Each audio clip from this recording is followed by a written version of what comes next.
Hmm.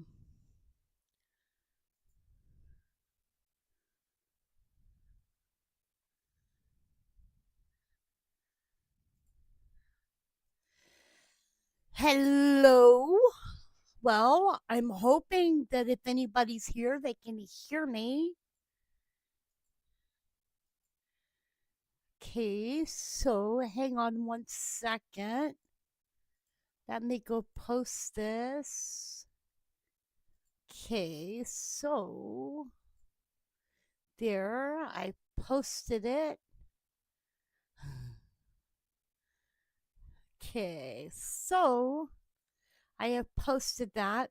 I am not sharing it out. I've been doing a little bit of research on YouTube algorithms, YouTube AI, and other stuff, and learning that if I actually, as a creator, share my video, AI does not share it out. Let me know that I'm loud enough that y'all can hear me. I noticed yesterday my stream was down a little bit, so I had to go and check volume, and I'm going to check it again while I'm sitting here because apparently my computer had turned the volume down. So I'm going to check and make sure my volume is actually up. So it shows volume's up. Microphone shows that volume is up 100%. So I'm making sure everything is good and nice and loud so that whoever's on can hear me. It is really cold here today. Like, I didn't turn on the heater because if I turn on the heater, then tomorrow, I'm pretty sure it's going to be warm tomorrow. So it is 63 degrees in my house right now, but it is, oh, it says 40. So I'm guessing it's about 40 degrees out. It's 49 degrees out. So it's 62 in my house right now. I'm not turning on the heater because let's see here. What is the temperature going to be? It's supposed to get to 46 tomorrow, 46, and then 57, and then 56. So I haven't turned on the heater yet. I might turn it on later. My son just asked me, Mom, how cold is it? And I'm like thinking, okay, it's probably about 60 outside. And then I'm looking and I'm like, it's freezing. So as long as it's staying around that, then I'm not going to turn on the heater because it's staying a little bit warm in here. And then my daughter will be telling me her room's too hot. So told my kids just put on sweaters and enjoy it. Ha! I know, I mean. So, anyways, how are you all doing?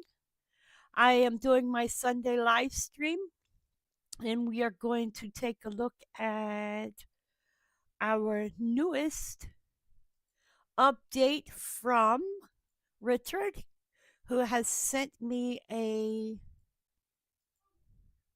Let's see if I can find it. Um, he has sent me a new clip from Nova Scotia. I I don't can know get what it it to come looks up. like out there today, but we're soon going to see what the gonks have to say. Well, I think it's still snowing out there. By golly, I think it's still snowing out there. Have a good day, everyone. And that is Richard checking in from Nova Scotia. And yes, I will be posting his little mini clips for people to be able to view them after the live stream. I am trying to make sure that y'all get to see his little videos that he is doing. I hope y'all are enjoying them. Good afternoon, George. I hope you're doing well, George. I have not received a card from you yet, but I am hoping that you have received mine by now. I did send you one to your area. So I'm waiting to see if you got mine. I'm trying to find out if you get mine before I get yours. Then I know the post office is messing up. So let's take a look at, and I'm going to show y'all. I have done these in video form for today. So let's take a look at the earthquakes. If I can Okay, get this to come so out. I have y'all looking at EMSC, and these are all the earthquakes that are 4.0 and over that have occurred today. And we're going to look at these on Google Earth and run through them. So I have put these into Google Earth already. We had a 4.0 Mohocan, Mexico. And this earthquake was 10 kilometers deep. We can see that this here is a North American Cocos Plate right here. And this is the area where this earthquake has occurred. Can't see anything major in this area here.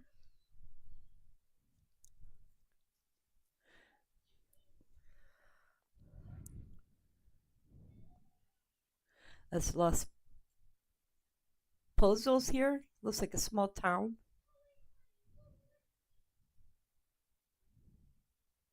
Our next earthquake was a 4.5 Crete, Greece. This one was 15 kilometers deep.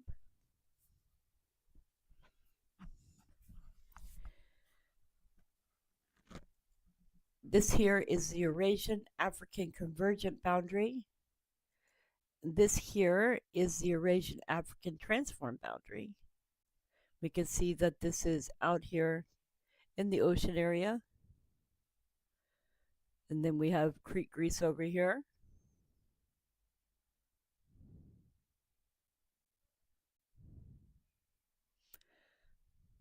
Next earthquake was a 5.3 Kodiak Island region, Alaska. It was 10 kilometers deep.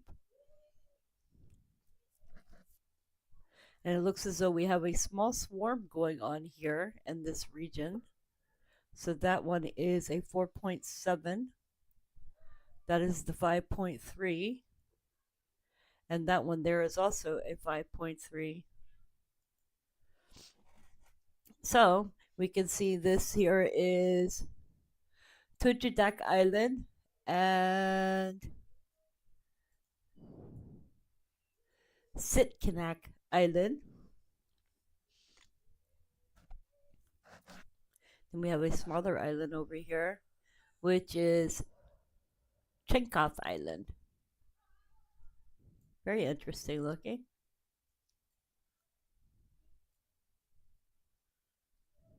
This is also a subduction zone as well as the North American Pacific convergent boundary. The next earthquake was a 4.6. It was 582 kilometers deep. And this was the Fiji region. So we are probably looking at more earthquakes. So this is Fiji.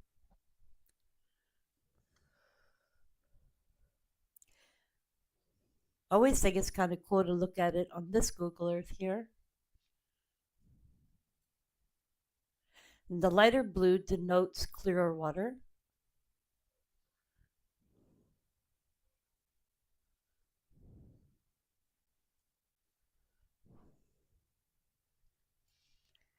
The next earthquake was a 4.5, also south of Fiji Islands, and it was 506 kilometers deep. This one was closer towards New Zealand, so you had the first one here, the second one here. We also have, I believe this is a volcano here. So let me look on my other Google Earth real quick.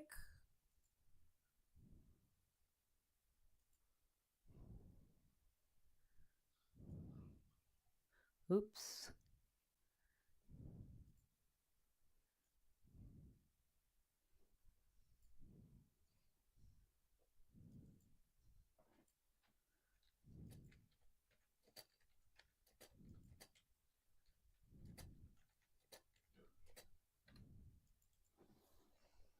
Nope, that's not it.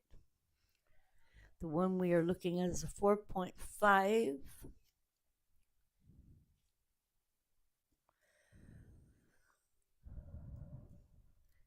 I have this one in my other Google Earth, so that is where I am looking real quick.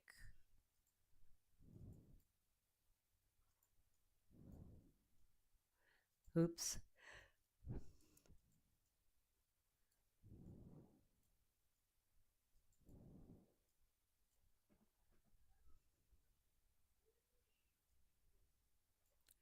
Well, I thought I had it in there. Hang on a second. The easiest way to do this. Okay. Properties, style, share, yellow, ding. Okay. I will know in a minute.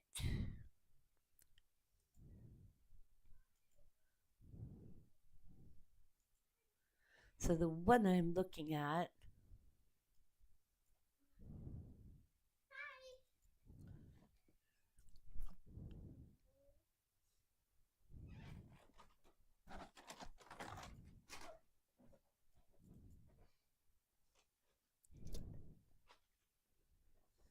and it is not, but that is Devon's Bowl. So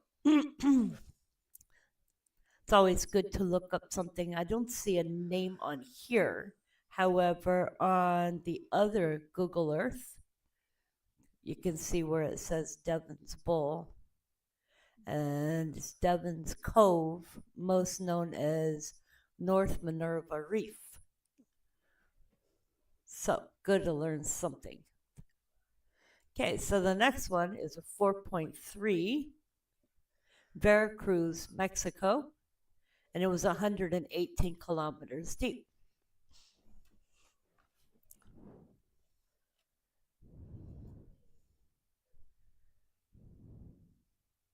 And I'm not sure which one we're looking at. Hang on. We have a small swarm over here. So it's that one. So it's this one right here. So this is our 4.3, which is 118 kilometers deep, which is right in this location here.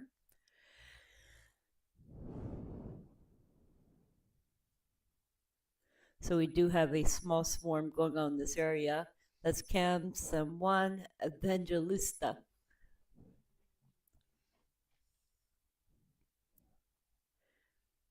Our next earthquake is a 4.6, Kyushu, Japan. This is sitting on the divergent boundary.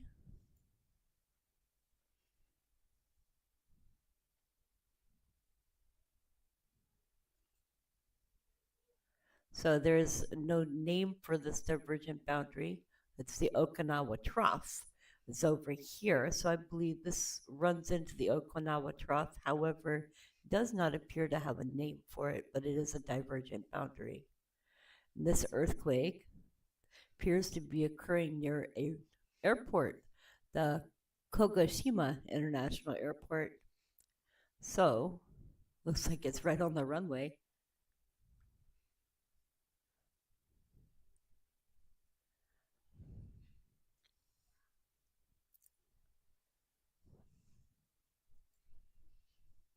The next earthquake is a 5.0. This is occurring on the Philippines Sunda convergent boundary.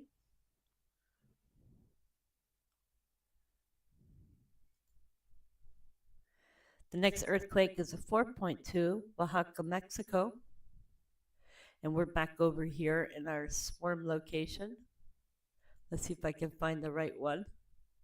And I just did. That is the 4.2 right there. The next earthquake is a 4.6, and it is 82 kilometers deep. And this one is southeast of the Loyalty Islands. And this one is on the Pacific Australian convergent boundary. Let's back out a little bit so we can see where it is. This is Vanuatu here, New Caledonia is here, and Fiji is here. The next earthquake was a 4.0, Leyte, Philippines. So you can see Leyte is here, Samar Island is here. And this is we pronounce it Surigao City.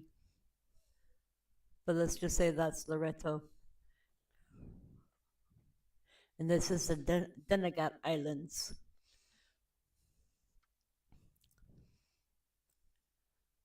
We have a small island here.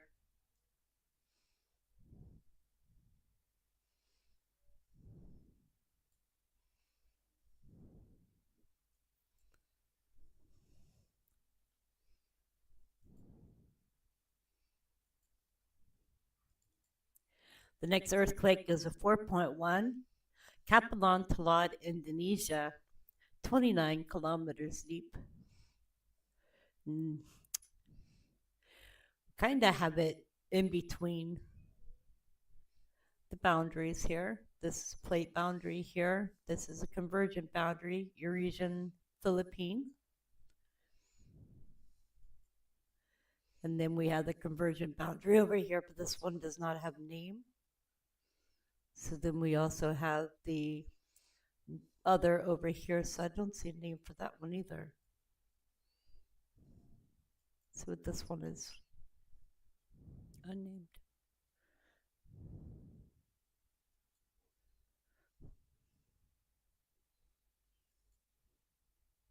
That's a convergent boundary as well. So some of these are not named.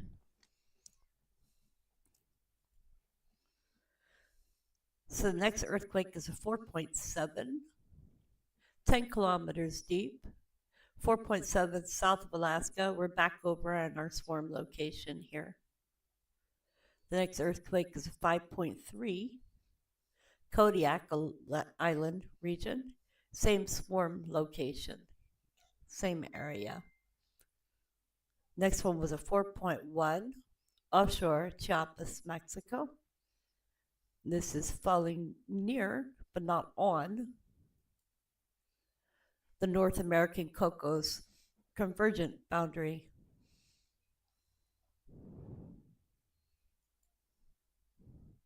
The next earthquake was a 5.0, Solomon Islands.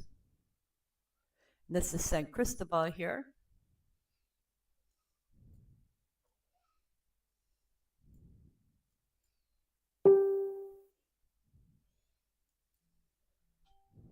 And we have the Pacific Australian transform boundary here. That's also the Pacific Australian convergent boundary. And Solomon Islands, Lata, Lipi.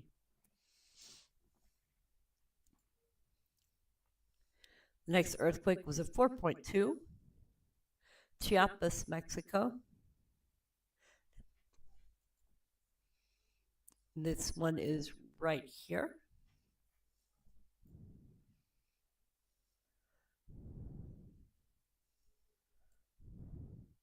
Seeing some towns here, not much in the way of anything other than natural earthquake.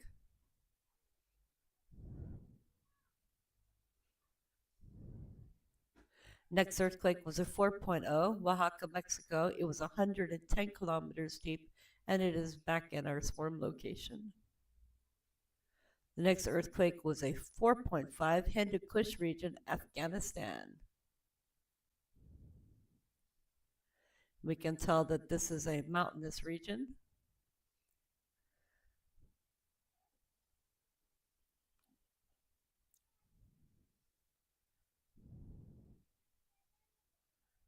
Lake Shiva. Lake Shiva is right here. This is a lake area.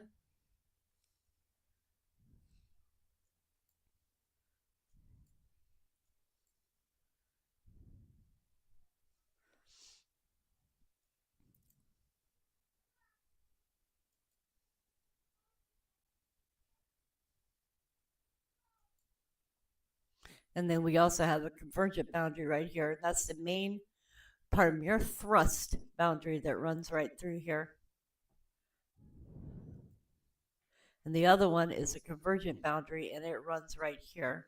So we come up, you can see them coming through here. One's here and the other is through here.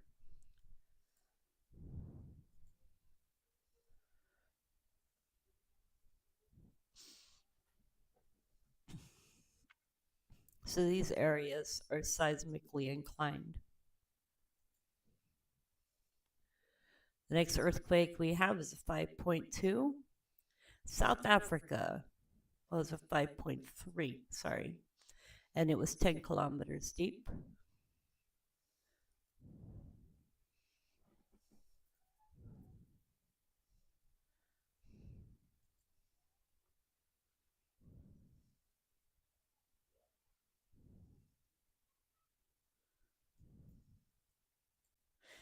And nothing big there other than the fact that this area looks volcanic.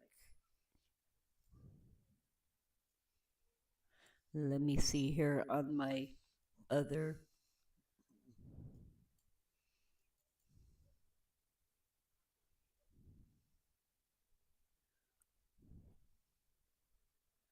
Cannot see anything there, no.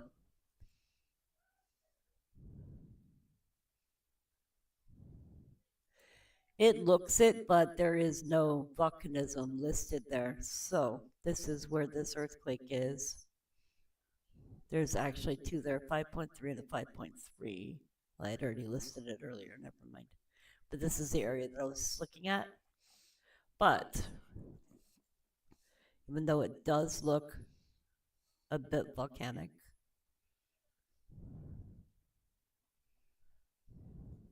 volcanic field.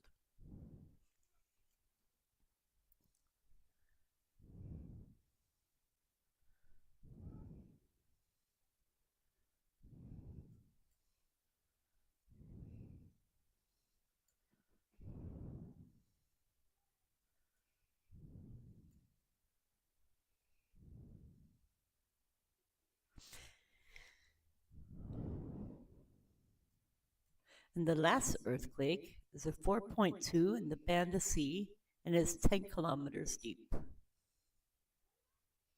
And this one is between the Banda Ridges and the Australian Sunda.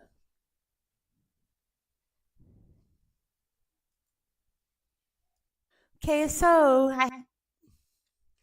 all right, so that was the earthquakes for today, the 4.0s to the 6.0s, and those are the ones that I have on record up until I made the video. So there may have been some since then, so I'm going to look and see what has occurred in the world since those earthquakes.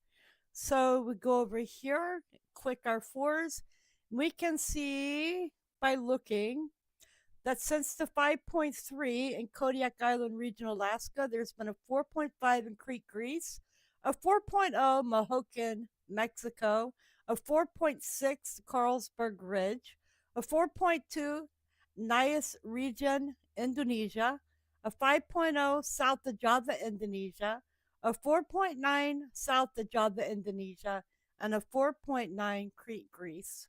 So those are the ones that have filled in the past 2 hours. For those that don't know where the Carlsberg Ridge is, we'll go and show you the location.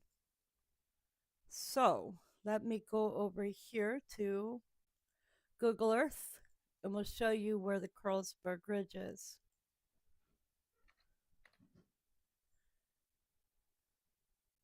It is over here. This is the Carlsberg Ridge.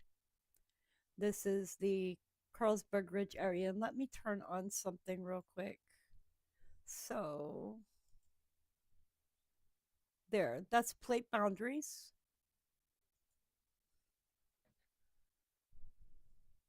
This shows the plate boundaries here near the ridge. or near the earthquake, and that's the African Indian divergent boundary right there. And that is the African Indian transform boundary right there near where the earthquake has occurred. And then, of course, we have South Africa here. So, our next item that I have done is our rotten news for the day. So, let's watch the rotten news for the day. Okay, so our news of the day. The U.S. has reported the first human case of bird flu. California has declared an emergency. A Louisiana resident has been hospitalized in critical condition after suspected contact with an infected backyard flock, making him the first severe human case of bird flu in the U.S. this week. California, the most populous state, declared an emergency over H5N1 virus as it spread more widely in dairy herds and after it has infected dozens of farm workers this year. Federal and state officials have struggled to manage a national outbreak of bird flu, which infected dairy cows for the first time in 2024. Some farmers have refused testing and contaminant efforts, making control harder. In Louisiana, a patient over 65 with existing health issues developed severe breathing problems from the virus, which previously caused only mild symptoms like red eyes in infected dairy workers. The Louisiana Department of Health said that the patient's condition puts him at higher risk. The U.S. Centers for Disease Control and Prevention said bird flu remains at low risk for the general public. However, the CDC has confirmed 61 human cases since April, mainly among dairy farm workers and poultry handlers. According to Dimitri Daskalakis, head of the CDC's National Center for Immunization and Respiratory Diseases, the Louisiana case is the first linked to backyard poultry. The CDC explained that such severe cases are rare but not expected, as similar cases, including fatalities, have occurred in other countries in 2024 and earlier. Tests showed that the Louisiana patient was infected with a virus from the D1.1 genotype, which was recently found in wild birds, poultry, and human cases in Canada and Washington state. This is different from the B3.13 genotype found in dairy cows, other human cases, and some U.S. poultry outbreaks.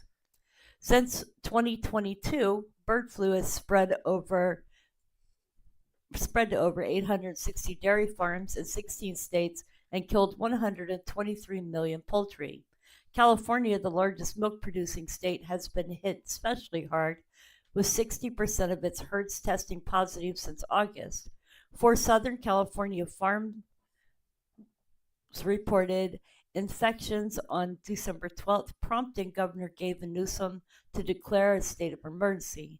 This declaration allows faster and more flexible containment efforts statewide. The U.S. Department of Agriculture has launched a national program to test bulk milk for bird flu. So far, 13 cases, covering nearly half of the country's milk supply, have joined the program.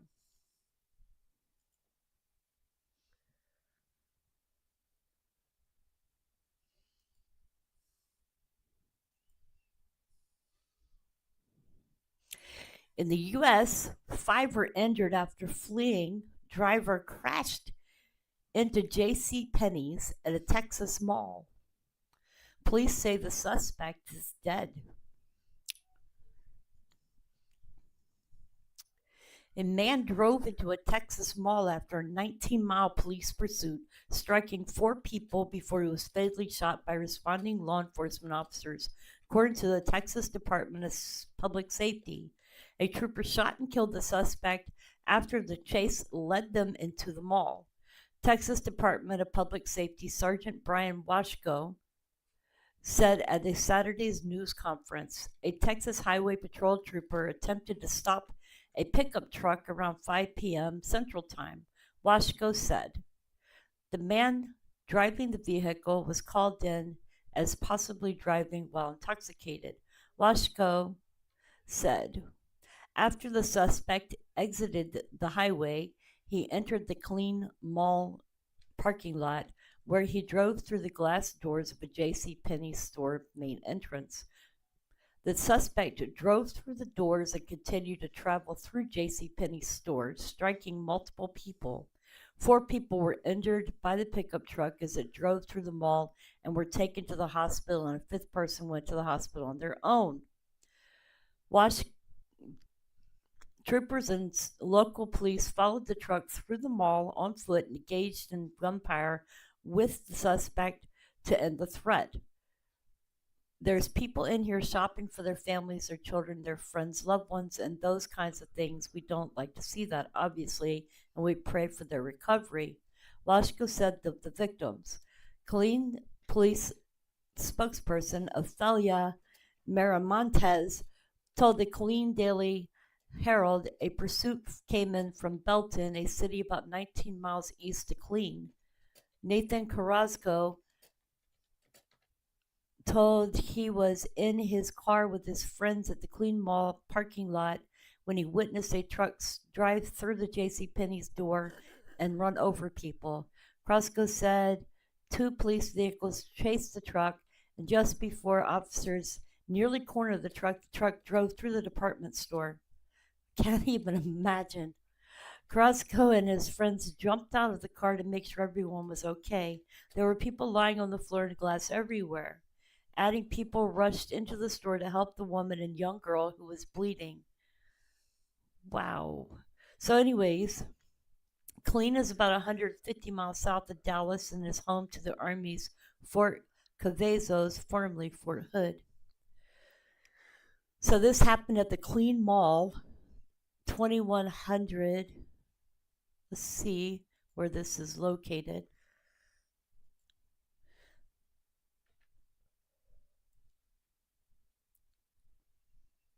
So this is the mall area where this happened. And I assume this is probably J.C. Penney's here. So let's see. Let's go right here. Let's see if that's J.C. Penney's. Would that be J.C. Penney's? Well, one side's J.C. Penney's, so.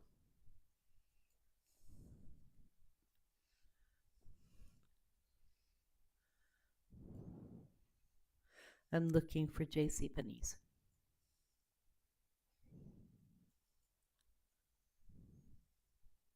That says Penny right there. So let's see here. There it is. So I wonder if they drove through that door. Oh, wow. Can't even imagine.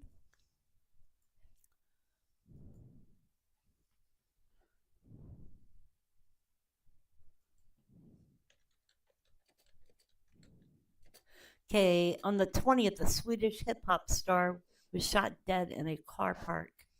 This was in Sweden, Europe.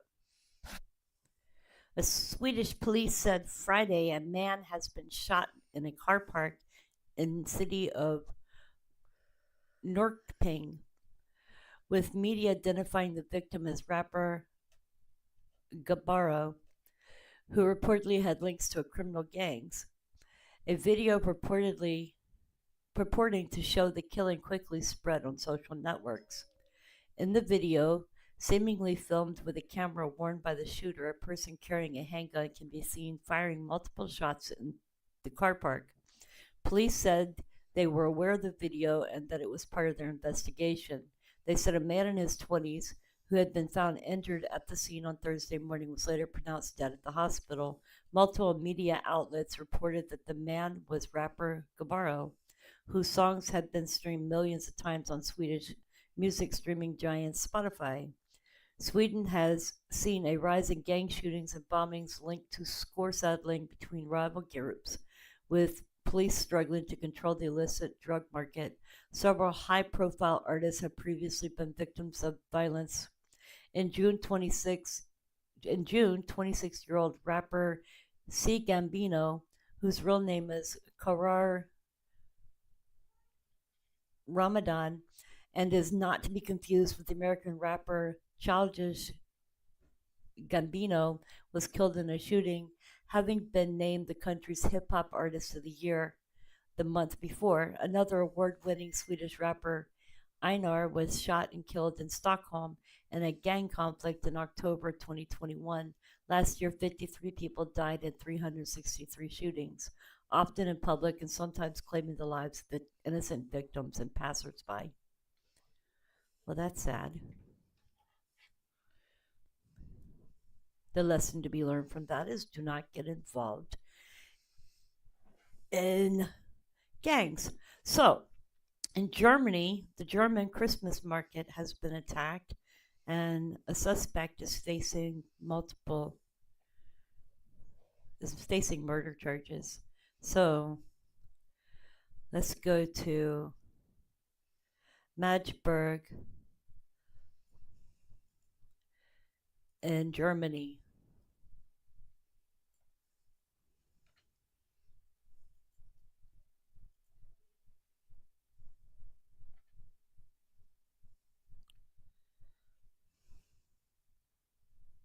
So this is Germany. And I'm not sure exactly. That might be the market here. So I'm not sure. It says it's the Christmas market. So apparently there's a Christmas market there. Anyway, says police in Germany have said a man suspected of killing at least 5 people and injuring hundreds more after a car was driven at a speed through a crowded Christmas market faces charges of murder and attempted murder. The suspect, named by German media as Taleb El Abdul Mohsen, a 50-year-old psychiatrist from Saudi Arabia who arrived in Germany in 2006, was remanded in custody late on Saturday after an attack in the central town of Magdeburg on Friday night.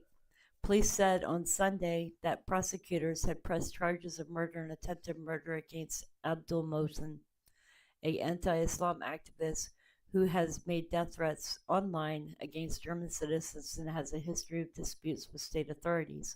While thousands mourn the victims, identified as 4 women aged 52, 45, 75, and 67, and a 9-year-old boy, about 2,100 people attended a far-right rally billed as demonstration against terror, local media reported. Protesters at the rally wore black balaclavas and were filmed holding a large banner with the word remigration, a term popular with anti immigration extremists seeking the mass deportation of migrants and people deemed not ethically German. The government is facing growing questions about whether more can have been done to prevent the attack, which injured 205 people, 40 of whom were in critical condition.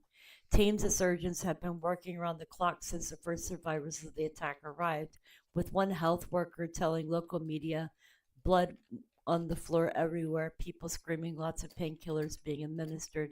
Abdul Mohsen has described himself as a former Muslim and was an active user of social media platform X, sharing dozens of posts daily, focusing mainly on anti-Islam themes, criticizing the religion and congratulating Muslims who had left it.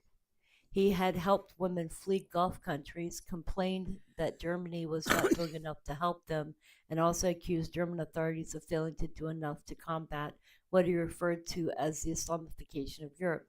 As recently as August, Abdul Mohsen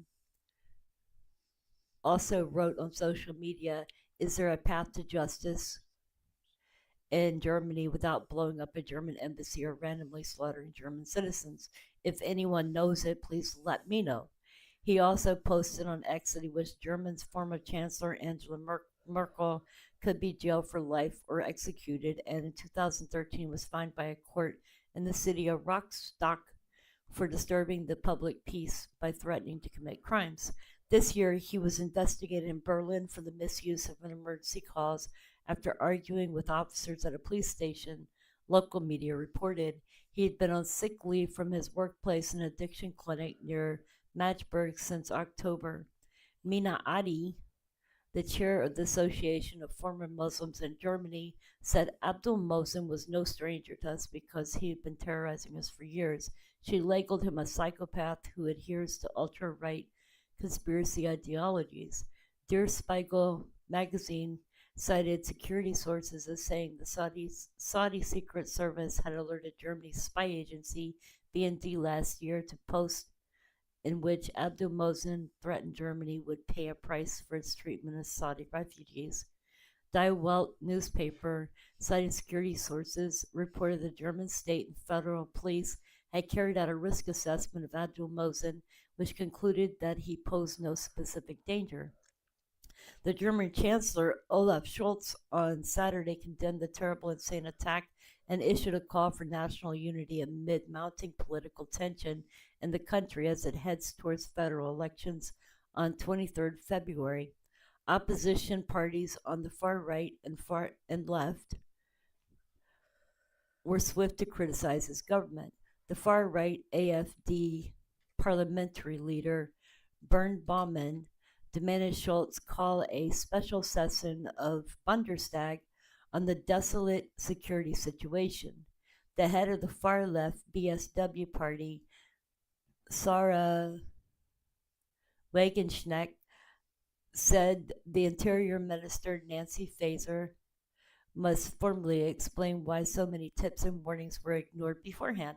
The mass circulation Daily Bild demands to know why did our police and intelligence services do nothing even though they had the Saudi on their radar? And why were the tips from Saudi Arabia completely ignored?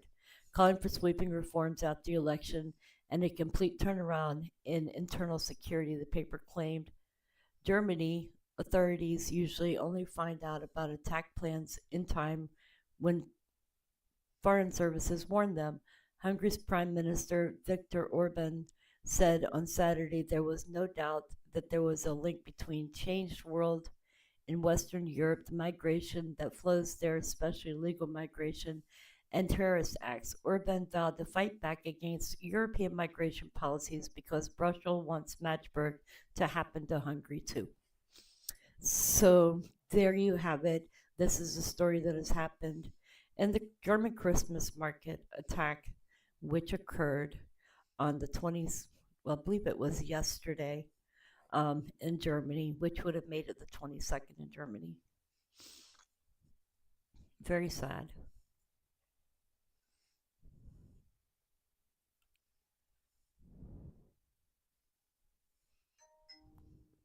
In Nigeria, 17 people have died in a Christmas rice distribution stampede.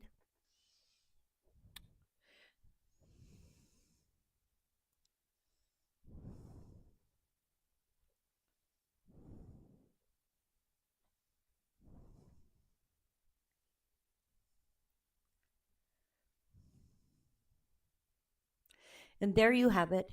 That is the rotten news of the day. Okay, guys, so that was the rotten news of the day. And now we're going to talk about something fun. Let's talk about how the Santa tracker came to be with NORAD. Hey, something fun. How a wrong number to a top secret military phone led to NORAD's Santa tracker with millions of fans worldwide. So, the official Santa tracker that has been delighting families worldwide for 7 decades got its unlikely start when a child accidentally called the phone number of a top secret Pentagon hotline responsible for alerting the military of any attack on North America.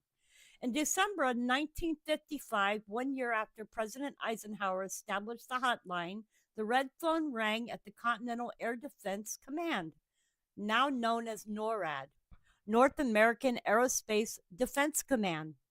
The country was in the middle of the Cold War. Tensions were high, and the number was for emergency use only. When commanding officer Colonel Harry Shoup answered, he heard a squeaky voice asking, "Is this Santa Claus?" Shoup thought it was a prank and responded accordingly until the boys started crying. Realizing it wasn't a joke, Shoup, a father of 4, played Santa and then spoke to the mom, who told him the number was in a holiday ad for the Sears department store. The number printed in the advertisement was one digit off from what Sears intended to print. Who knows if Shoup saw the humor at the time, but the ad said, "Call me on my private phone and I will talk to you personally anytime, day or night. Kiddies, be sure to dial the correct number." The kids kept calling, and Shoup put two airmen on phone duty to answer the phone as Santa. It got to be a big joke at the Air Command Center, Shoup's daughter Terry Van Kuren said. "You know, the old man's really flipped his lid this time. We're answering Santa Claus calls." Santa Claus? Santa calls. There was a giant board used to track airplanes, and on Christmas Eve, some of the staff added a sleigh with reindeer on it. When Shoup saw it, they apologized and offered to remove it. But he thought the sleigh was great. The next thing you know, Dad had called the radio station and said, "This is the commander at the Command Alert Center, and we have an unidentified flying object. Why, it looks like a sleigh." The radio station started calling him every hour asking, "Where is Santa now?" That's how NORAD's Santa tracking tradition began, and it's grown annually for 69 years. They started issuing a press release on Christmas Eve that appeared in media around the country, announcing they were tracking a red sleigh that was inbound from North Pole. In the 1960s, NORAD mailed vinyl records to radio stations with pre recorded updates on Santa's progress. In the 1970s, they broadcasted updates on TV. Every year, more than 1,250 volunteers, both military and civilian, answered the flood of calls and emails to the Santa Tracker from around the world. Volunteering has become a family tradition, and in some cases, 3 generations have been participating. Shoup's daughter Terry is among them. The Santa tracking website is available in 9 languages, and on Christmas Eve, December 24th, you can telephone NORAD for updates directly at, and I'm going to put this phone number in chat, at 1-877 Hi NORAD. So I'm giving y'all the phone number.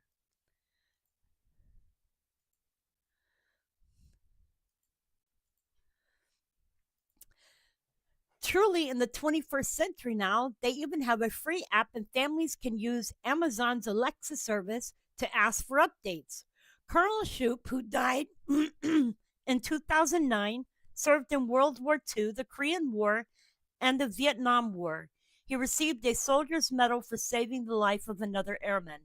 He also kept letters that kids had sent him about Santa inside his locked briefcase, and his daughter believes it may have been the thing he was the proudest of. And this article comes from Good News Network. So I'm going to post this article and chat, and y'all can share it to other people if they ask you how the NORAD phone number and tradition came about. I thought that was a very, very interesting article. I enjoyed reading it, and I thought I would share it. Um, I was looking it up because I was looking at NORAD, and I've seen NORAD several times for kids to watch Santa Claus, and I saw it again last night on YouTube. So, guess what? They've already started out with the NORAD and tracking Santa on YouTube. So, guess what, you guys? NORAD's up! Yay! Okay, so, anyways, Santa's getting his sleigh ready because he's starting out on one side of the world to end up on the other side of the world. So, all you good little boys out there got to get ready for Santa. You're either going to get a toy or you're going to get some coal in your stocking. I don't know which one. I might get some coal because I haven't been really good this year. I've been rotten. You want an island? Do I want an island? Sure, let me have an island, Richard. Now I can do an island. An island. Islands in the stream. That is what we are. No one in between. They do that on the computer also. Yes, I know. Let me see here. NORAD tracking. NORAD tracking. Santa. Santa baby. Okay, here you go. Official NORAD tracking.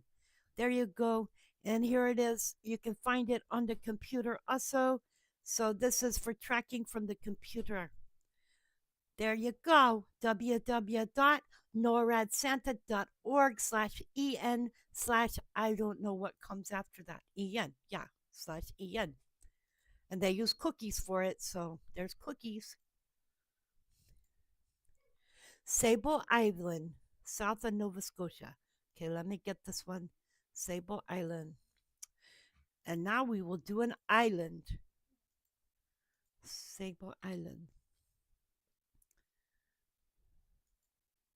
And you guys, now for our island of the day. If I can get the coordinates in here.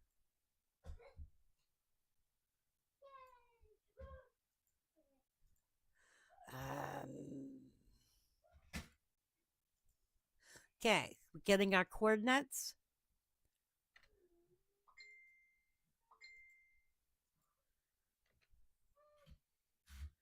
Whee! This is an island called Sable Island, right here. This is Sable Island. This looks kind of like a horseshoe.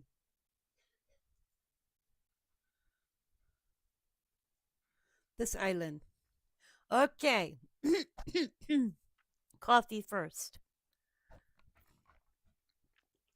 Sable Island is a small Canadian island situated 300 kilometers or 190 miles southeast of Halifax, Nova Scotia, and about 175 kilometers southeast of the closest point of mainland Nova Scotia and the North Atlantic Ocean. The island is staffed year-round by 3 Parks Canada staff, rising during summer months when research projects and tourism increase. Notable for its role in early Canadian history, the Sable Island horse, the island is protected and managed by Parks Canada, which must grant permission prior to any visit. Sable Island is part of District 7 of the Halifax Regional Municipality in Nova Scotia. The island is also protected National Park Reserve and an important bird area. The expedition of the Portuguese explorer João Alvarez Fagundes explored this region in 1520 to 1521, and his expedition was among the first Europeans to encounter the island. It is likely that he named the island Fagunda after himself. An island called Fagunda appears on later Portuguese maps placed in the southeast of Cape Breton, fairly near its present location. However, the identification of Sable Island with Fagunda is not certain. On the other hand, 16th century Portuguese sources describe a fishing colony founded by the navigator in Cape Breton Island. Further north, it is also possible that Fagundes sighted the island while heading southwest, reaching the Bay of Fundy at the 1558 map of Diego Homan and later Samuel de Champlain suggested, but this is unclear. The island was inhabited sporadically by sealers, shipwreck survivors, and salvagers known as wreckers. Trola de la Roche de Mazquez attempted to colonize the New World with convicts in 1598. When the convicts mutinized, they were left on the treeless and stoneless Sable Island. Most of the settlers died, but a few managed to survive in mud dwellings for 5 years before being returned to France in 1603. 1 second. Sable Island is famous for its large number of shipwrecks. An estimated 350 vessels are believed to have fallen victim to the island's sandbars.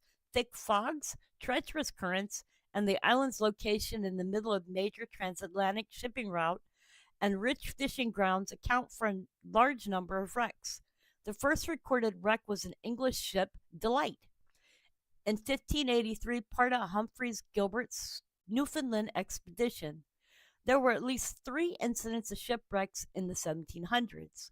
In 1736, a well-known Presbyterian preacher, the Irish-born Reverend Robert Dunlap, wrecked on the island on his way to America. Decades later, there were 2 major shipwrecks. In November 1760, Major Robert Elliott, 1715 after 1765, of the 43rd Regiment was shipwrecked on Sable Island. He was rescued in January of 1761. En route to Prince Edward Island under the command of Major Timothy Hurley, Lieutenant Anthony Kennedy, and 25 men wrecked on the island in November of 1778. The crew was stranded on the island for the winter. 2 died and the remainder were rescued and transported to Halifax the following April. It is likely that the construction of the lighthouses on each end of the island in 1873 contributed to the decrease of the shipwrecks. Let's see if we can find the lighthouses, because it says there's lighthouses. So let's see. Where's the lighthouses? Is there lighthouses? It says there's lighthouses. So, there's ponds here. There's an island station. I'm looking for lighthouses. Sable Island Main Station. And there's an institute. Sable Island. I don't see a lighthouse. Okay, so I guess we have to read further to find out what happened to the lighthouses. Okay, so anyway. The last major shipwreck was a steamship, USS Manhassel, in 1947. Her crew were all saved, the last significant rescue of the Sable life-saving station. After the 1991 perfect storm, the commercial fishing vessel Andrea Gale, emergency position indicating radio beacon, was discovered on the shore of Sable Island on November 6, 1991, days after the last transmission from the crew. Other items found were fuel drums, a fuel tank, an empty life raft, and some other flotsam. No crew members have been found and are presumed to have perished. No further wrecks occurred until 1999, when the 3 crew members of the yacht Merrimack survived after their sloop ran aground due to navigational error. Few of the wrecks surrounding the island are visible, as they are usually crushed and buried by the sand.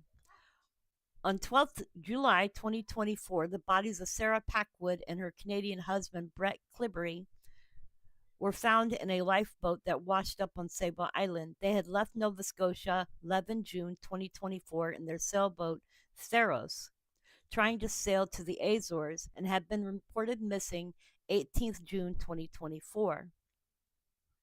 The Nova Scotia Rescue Station. A series of life-saving stations were established on Sable Island by the governor of Nova Scotia, John Wentworth, in 1801. The rescue station began the continuous human presence on the island, which continues today. Wentworth appointed James Morris, a Nova Scotian veteran of the British Royal Navy, as the first superintendent of the island. Morris settled on the island in October 1801 with his family. By the time Morris died on the island in 1809, he had built up a humanitarian settlement to include a central station, 2 rescue boat stations, several outlook posts, and a survivor shelters. The station rescue equipment was upgraded in 1854 with the latest generation of self-bailing lifeboats and life cars through the fundraising efforts of social reformer Dorothea Dix, who had visited the island in the previous year. The island became property of the federal government during Canadian Confederation in 1867, with the island being specifically referenced in an appendix to the British Northern America Act. The federal government later added 2 lighthouses in 1872, Sable Island East End Light, cylindrical skeletal tower built in 1980, replacing earlier iterations from 1873, 1888, 1917, and 1951 on the eastern tip, and Sable Island West End Light, pyramidal skeletal tower built in 1979, replacing earlier towers from 1873, 1903, and 1935 on the western end. Until the advent of the modern ship navigation, Sable Island was home to the families of life saving crews and lighthouse keepers. In the early 20th century, the Marconi Company established a wireless station on the island, and the Canadian government similarly established a weather station. Several generations of island staff were born and raised families of their own on the island. Although decline of shipwrecks gradually reduced the size of the life-saving community, only 2 people have been born on Sable Island since 1920. Improvements in navigation led to a dramatic drop in shipwrecks by the mid 20th century. As such, the rescue station on Sable was reduced and eventually closed in 1958. The Canadian Coast Guard, first automated in 1960s, was eventually decommissioned, the West Light Station in 2004, leaving only the East Lighthouse active. However, during this period, the island's role in science grew, first in weather research. The Canadian government expanded the collection of weather data originally started by the rescue station into a full meteorological station operated by Environmental Canada and the Department of Fisheries and Oceans. The station conducted routine atmospheric and meteorological studies from a permanently occupied station on Sable Island until August 20th, 2019. In addition to weather studies, research on the island expanded to a range of ecological and wildlife studies due to its unique position in the Atlantic. Sable Island is specifically mentioned in the British North American Act of 1867, Part 4, Section 91, as being the special responsibility of the federal government. For this reason, it is considered a separate amateur radio entity, equivalent to a country for award credit, and with visiting operations using the special call sign prefix CYO. Because it is a separate radio entity, Sable Island is a popular DX expedition destination. Out of concern for preserving the island's frail ecology, all visitors to the island, including recreational boaters, require specific permission from Parks Canada. Sable Island's heliport contains emergency aviation fuel for search and rescue helicopters, which use the island to stage further offshore into the Atlantic. When the Sable Offshore Energy Project was active, the island was designated as an emergency evacuation point for crews aboard nearby drilling rigs. In 2017, ExxonMobil began the plugging and abandonment of the production wells in the Theobald field, the Sable Offshore Energy Project wells closest to Sable Island. All facilities were removed by November of 2020. On August 17, 2011, the Nova Scotia government entered into an agreement with the federal government to eventually protect the island as a national park. The news followed an announcement made by the federal government in May 2010, increasing the level of protection to the island received by transferring control of the Canadian Coast Guard to Parks Canada, which manages the island under the Canadian National Parks Act. The establishment of park reserves means that the island and the surrounding area within 1 nautical mile cannot be drilled for oil or natural gas. Sable Island became a national park reserve on June 20th, 2013, with the approval of MICMAQ stakeholders. It's spelled MI'Kmaq. So I think it's MICMAQ. Full national park status has yet to be achieved pending settlement of indigenous land claims. The park is home to hundreds of species of flora and fauna, including a breed of unique Sable Island horses. The park is also a breeding ground for marine life. In July 2016, a hike across Sable Island was added to Google Street View. Ooh, cool.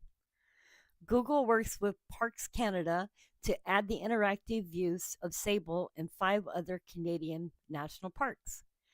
The imagery was collected in September 2015 by Parks Canada employees who carried a backpack version of a street view car camera around an area on the center of the island, part of Google's Trekker program, which explores off road scenic locations. The route follows a hiking route that Parks Canada staff uses to escort adventurous tourists who visit the island. Let's check this out. There we go. Okay, so let's take a view here.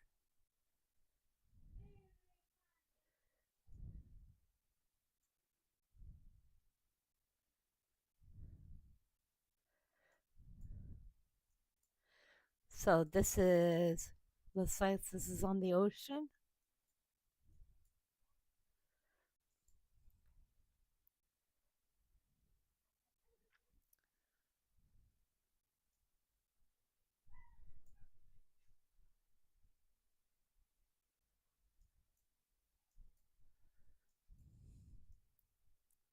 Well, we're in the middle of nowhere here.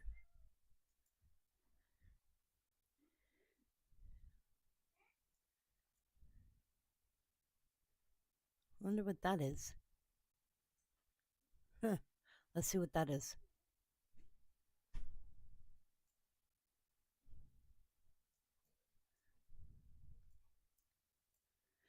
There's the lighthouse. I guess that's a lighthouse.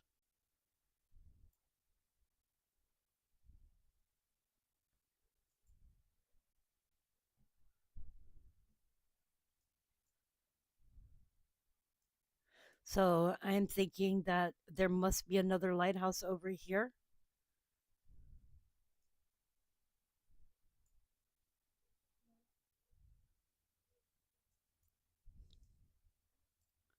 There's the other one. So there's the other one and the radio tower.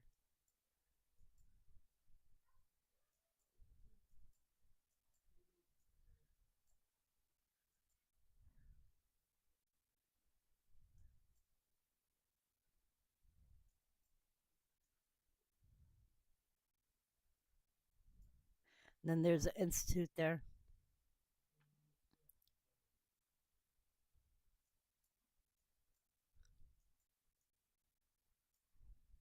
Let's see here.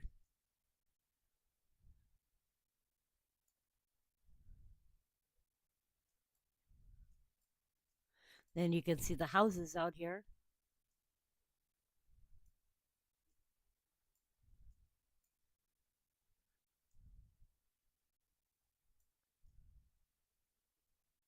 That'd be cool to live on an island.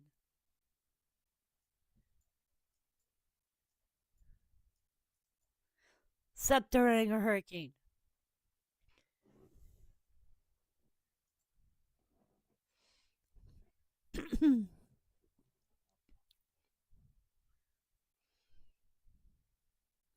So, Sable Island is a narrow crescent shaped sandbar with a surface area estimated around 34 kilometers or 13 square miles. Despite being approximately 43.15 kilometers or 26.81 miles long, it is only 1.21 kilometers or 0.75 miles across at its widest point. The maximum elevation is about 30 meters or 98 feet. The long crescent shaped island rises gently from the shallows of the continental shelf approximately 285 kilometers or 177 miles east of Halifax, Nova Scotia. Its location, in tandem with its area's frequent fog and sudden strong storms, such as hurricanes or nor'easters, have resulted in over 300 recorded shipwrecks. It is often referred to as a graveyard of the Atlantic, as it sits astride a great circle route from North America's east coast of Europe. The nearest landfall is 160 kilometers or 99 miles to the northeast near Canso, Nova Scotia. Sable Island is believed to have formed from a terminal moraine deposited on the continental shelf near the end of the last ice age. It is slowly moving as waves erode the western shore and new sand is added to the eastern shore and continually changing shape through the effects of strong winds and violent ocean storms. The island has several freshwater ponds on the south side between the station and West Light. However, in recent years, their protecting dune line has been eroded to such an extent that they are changing from one year to the next. In prior years, a brackish lake named Lake Wallace existed in the center of the South Beach. At its largest, it extended for many miles. Indeed, during World War II, amphibious aircraft landed on it. Over the years, the lake shrank with an infilling of sand until in late 2011 it filled in entirely and disappeared. Since the South Beach is subject to flooding during fall storms, photos often show water in the area around the former location of Lake Wallace. However, this flooded area is relatively shallow, only a few feet at most, and is not a remnant of the lake. The original lake was of significant enough depth that even during times when the area was flooded, the lake could be seen in aerial photographs as a darker, deeper patch in the middle of the flooded area. So there's the Mumchug ponds here. So I believe these may be the ones because there's ponds there. So maybe those are the ones that they were talking about here.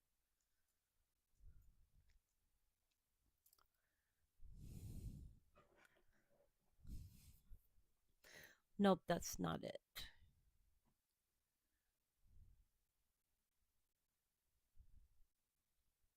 Yep, those are it.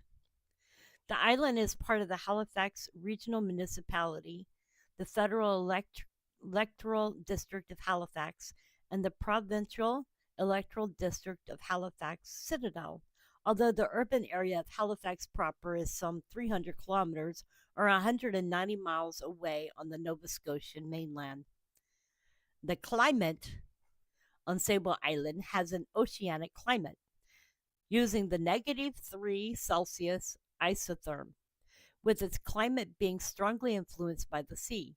As such, winter temperatures average near freezing, while during the summer months, daily maximum temperatures average around 20 degrees Celsius or 60 degrees Fahrenheit. The average annual variation of temperature on Sable Island is only about 18.6 Celsius, 33 degrees 33.5 degrees Fahrenheit, owing to the influence from the sea compared to the 24.3 Celsius or 43.7 degrees Fahrenheit at Halifax and 38.9 degrees Celsius or 7 degrees Fahrenheit, Winnipeg. Generally, February is the coldest month, while August is the warmest month. Sable Island averages 1,372 millimeters or 54 inches of precipitation a year, which is fairly evenly distributed throughout the year, though October through January are the wettest months due to frequent and intense fall and winter storms. Being located in the path of major frontal storms and tropical cyclones year round, most of the precipitation comes from these storms. Thunderstorms are occasional and happen on an average of 11 days per year. There are frequent heavy fogs in the area due to the contrasting effects of the cold Labrador Current and the warm Gulf Stream. On average, there are 127 days out of the year that have at least 1 hour of fog. This makes Sable Island the foggiest place in the Maritimes. The foggiest season is during the summer months, where July averages 22 fog days. During the winter, Sable Island has the warmest temperatures in Canada, apart from the Pacific coast, and can have the warmest temperature in the country on some occasions due to the influence of the Gulf Stream. Summers are among the coolest in the southern Canada, though. It is also the most hurricane prone part of Canada, also due to the Gulf Stream, and is the only place where Category 3 hurricane force winds are likely in all of Canada. The highest temperature recorded was 27.8 degrees Celsius, 82 degrees Fahrenheit, on August 27, 1951, while the lowest temperature recorded was negative 19.4 degrees Celsius, or minus 2.9 degrees Fahrenheit on January 31st, 1920. That's cold. According to plant maps, Sable Island lies in the hardiness zone A, 8A, 10 to 15 degrees Fahrenheit, or negative 12 to negative 9 degrees Celsius for plant hardiness. Being a large, low lying sandbar, Sable Island is vulnerable to sea level rise. This is further exacerbated by an ongoing increase in storm frequency and intensity caused by climate change, further eroding the island. These factors point towards Sable Island disappearing by the end of the century.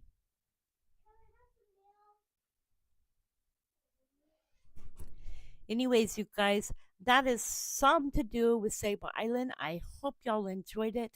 There is so much more about this island.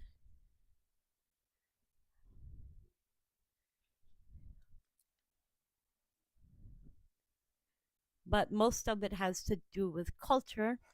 Um, and in the unique landscape history of shipwrecks and wildlife, especially horses, have made Sable Island an iconic place in it in the Atlantic, Canada, and attracted considerable international following.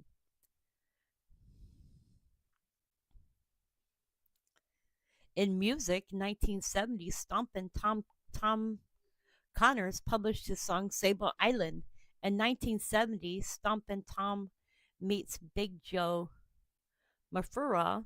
Canadian folk singer Catherine McKinnon recorded the song arranged by Don Gillis, who entitled Sable Island for the Canadian Broadcasting Corporation in 1975. The first line of Buck 65's song Blood of the Young Wolf is 10,000 horses, Sable Island in the summer.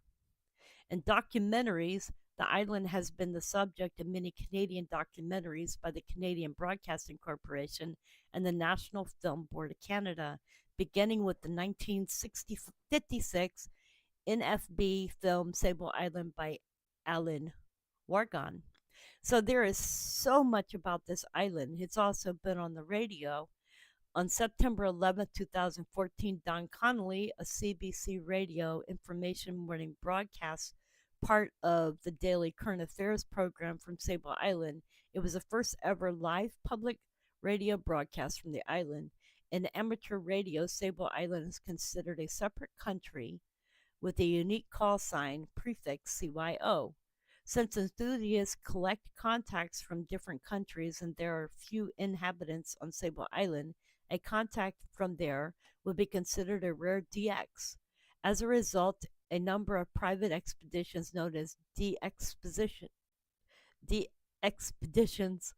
to operate temporary radio stations on Sable Island have been mounted. The most recent DXpeditions is CYOS, which took place in March of 2023.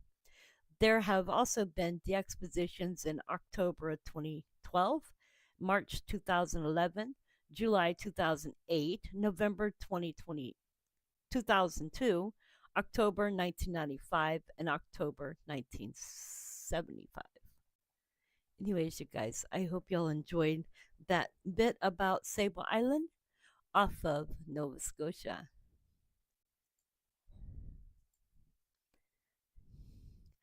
I want to see the horses. Let me see if I can find Sable Island horses.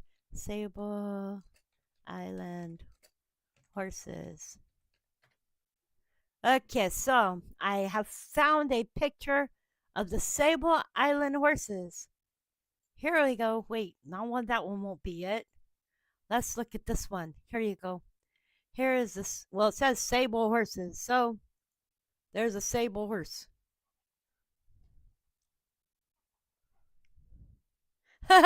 Juby Joe says, I am a horse. Oh, horses, oh, horses, oh, horse, of course.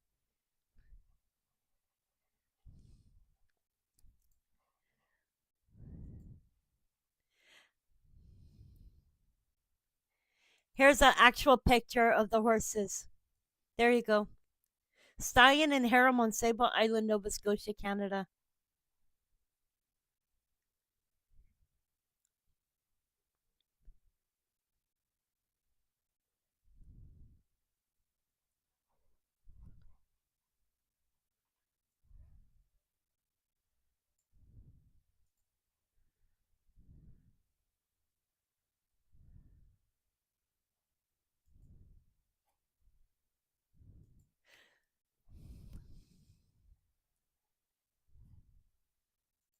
So I hope you all enjoyed that. I hope y'all enjoyed the update today.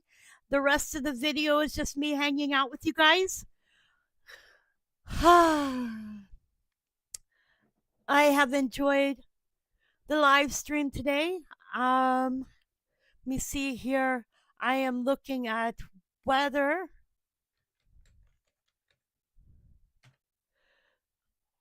I will tell you that some bad news yesterday, and that is here in North Carolina. Let me see if I can find it again. North Carolina had some bad news yesterday. Another road collapse delayed the reopening of the I-40 after Helene. Um, the North Carolina Department of Transportation said new damage will delay the reopening of Interstate 40. The interstate was heavily damaged during Hurricane Helene. A large chunk of asphalt fell away in the eastbound lane of I-40 near Pigeon River Gorge. Officials said wet and freezing weather contributed to the slide. Crews initially hoped to reopen the interstate during the first week of January, but it will remain closed until it is deemed safe. It is an unfortunate situation, NCDOT Division 14 engineer Wanda Payne said. It is a new hurdle that we must overcome in order to provide a safe facility for the traveling public. Engineers are working to stabilize the damage with additional soil nails. Drivers are reminded to use about the designated detours in place to drive. And yeah, there is a picture that is given. Let me see here.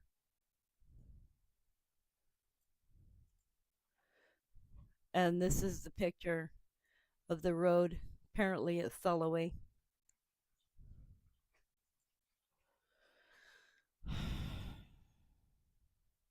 And that's the new road collapse on I-40, Western North Carolina. So we have more roads collapsing. Yep. Just more stuff. Hopefully, they'll get things fixed and taken care of. Um, my oldest daughter is on a bus right now going to another state. And my youngest is not coming home for Christmas this month. So I'm going to be missing some of my family. But I've decided that I will be live with you guys probably Christmas Day. If anybody is going to be online. Um, were they in chat? Oh, EMA was in chat. Huh. I did not notice that Ron and Carol were in chat.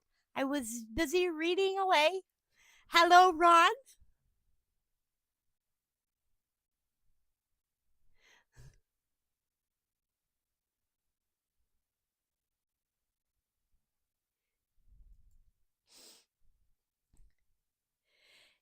Ron Richard says he's getting a plate of food ready to eat. Ham and potatoes with gravy. No bugs, Richard? No buggies? You're not having no buggies for dinner? Let's check the earthquakes real quick. Since I think I closed EMSC. No, I did not. So let's check and see if there's been anything that I'm missing. Well, there's just been the 4.9, 2.8, 2.6, 1.4, 1.0, and 3.0.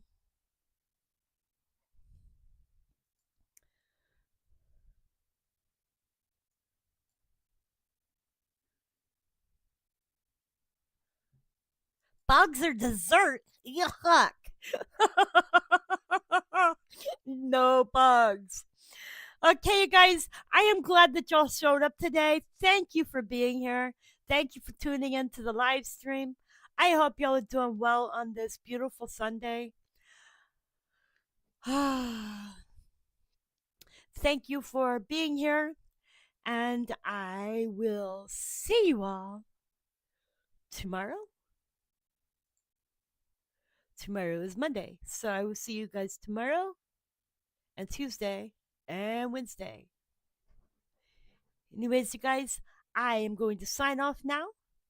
I hope you all have a great and wonderful day. Please remember to like, subscribe, share the video,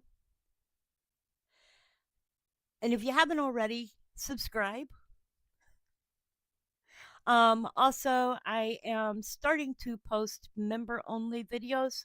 The member only video I am posting is actually for the new year. So if you are a member, then you will see member only content that is posted ahead of time. So if you're not a member, then you will not see member only videos that are posted ahead of time. So just a reminder. Yes, it is a gorgeous day. It is a blue sky day outside. But it's cold. Let's see here. Has it gotten any warmer yet? It's cold outside. It is 40 and it feels like 40. It's up to my house. It feels like 62 degrees because I didn't turn on the heater, but I've decided I think I'm going to turn the heater on in a little bit. It is cold inside. No precipitation for at least 2 hours. Is it supposed to rain? Let's see here. We're going to have some rain. I don't see any rain.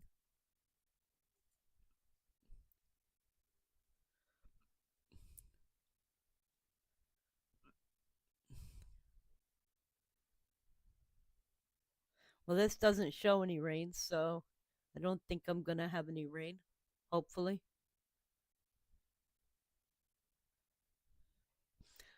Oh, yeah. So, anyways, we're not to expect any snow here in my area for Christmas. So, no snow. Anyways, you guys, I hope y'all are doing well. And please take good care of yourselves and each other. And I will see you all on the next video. Thank you, Richard, for being here. Thank you, Ron, for being here. Thank you, Carol, for being here. Thank you, Juby Joe, for being here. Thank you, Richard, for your update.